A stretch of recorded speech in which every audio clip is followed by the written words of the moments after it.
Justice Munib साहब ने और मंसूर साहब ने, आप आइसोलेशन में इस तरह करके घोड़े की तरह आंखों पे पट्टी डाल के सिर्फ एक जो सेकंड फेज होता है इलेक्शन का, ये रिजर्व सीट्स, इस पे जंप नहीं कर सकते।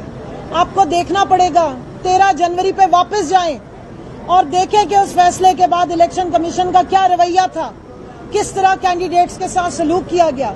हमारे जो पेपर्स हमने जमा कराए थे, मेरे साथ आमिर डोगर साहब खड़े हैं, माशाल्लाह चीफ विप है और इनका तजर्बा है बेतहाशा। सब ने 4-4, 3-3 फॉर्म्स जमा कराए थे।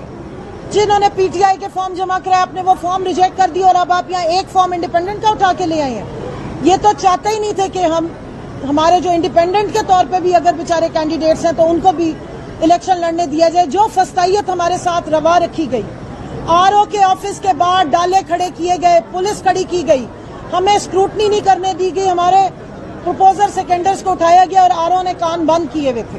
किसी एप्लीकेशन का जवाब नहीं दिया गया, हमें जाके अदालतों से अपने पेपर एक्सेप्ट कराने पड़े। इलेक्शन वाले दिन फस्तायत बर्ताव किया गया, आरओ के ऑफिस से दूर 25-30 फुट दूर हमें खड़ा किया गया, हमारे साथ जुल्म तशद्दुद किया गया। इस सारे को देखिए, ये अगर अदालत हमें नहीं देखेगी, ये अदालत अगर ह्यूमन राइट्स पे नजर नहीं डालेगी और अगर बकौल जस्टिस याहिया अफरीदी के हिस्सा बकदरे जुस्सा नहीं देगी और जुस्से से ज्यादा हिस्सा पकड़ा देगी और अपनी मोहब्बत वोट को इज्जत दो से ज्यादा पार्टी बनेगी इलेक्शन में। इलेक्शन कमीशन एक न्यूट्रल इदारा होना चाहिए, आईनी इदारा होना चाहिए, उसका रवैया किसी एक पार्टी के साथ डिस्क्रिमिनेटरी नहीं होना चाहिए। लेकिन यहाँ हम देख रहे हैं कि इलेक्शन कमीशन तो पीटीआई का नाम सुनते ही तरमिलाना शुरू हो जाता है। तो ये वाला जो इम्प्रेशन है, मुझे पूरी उम्मीद है कि सुप्रीम कोर्ट में ये डिस्पेल होगा और बाकायदा इस पूरे इलेक्शन की भी इंक्वायरी। और आज इस मुल्क के आइन और कानून के साथ जो खिलवाड़ा हो रहा है, ये ना होता। मुझे उम्मीद है कि यही ऑनरेबल सुप्रीम कोर्ट, और हम बचपन से सुनते थे कि कानून अंधा होता है और हम सब देख रहे हैं कि कानून अंधा है।